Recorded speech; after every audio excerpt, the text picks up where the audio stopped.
Treasure Island by Robert Louis Stevenson. Treasure Island.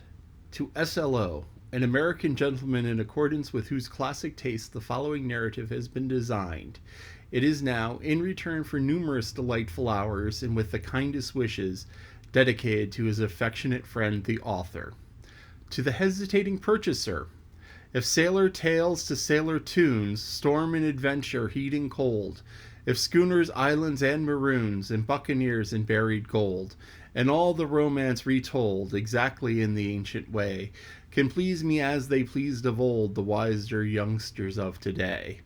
So be it, and fall on. If not, if studious youth no longer crave, his ancient appetites forgot, Kingston or Ballantyne the brave, or Cooper of the wood and wave, so be it also, and may I, and all my pirates share the grave where these in their creations lie.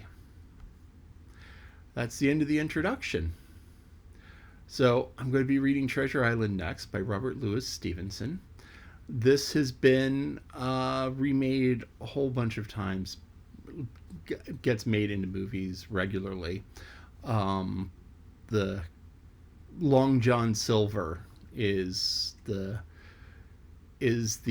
main character, sort of. He's the focus, and so that's the origin of the name of the restaurant, Long John Silver's. There's been a Muppet version made of this, which is pretty funny. There's played in all sorts of different ways. And actually, this is where the pirate accent comes from, because there was a movie made of this, and the actor who played Long John Silver spoke with a particular accent. And his accent was all R, and the rolling R's, and the clipping, and the I be doing this and that. And that's what he sounded like, and that's just the way the actor sounded. And the thing is that everyone was like, oh, all pirates must sound like that. Well, no, all pirates didn't sound like that, but because he was the quintessential pirate, he was what everybody thought of as what a pirate should sound like, and so people started sounding like him. Now, admittedly, where he was from was a coastal area, and there were a number of pirates who did sound like him, but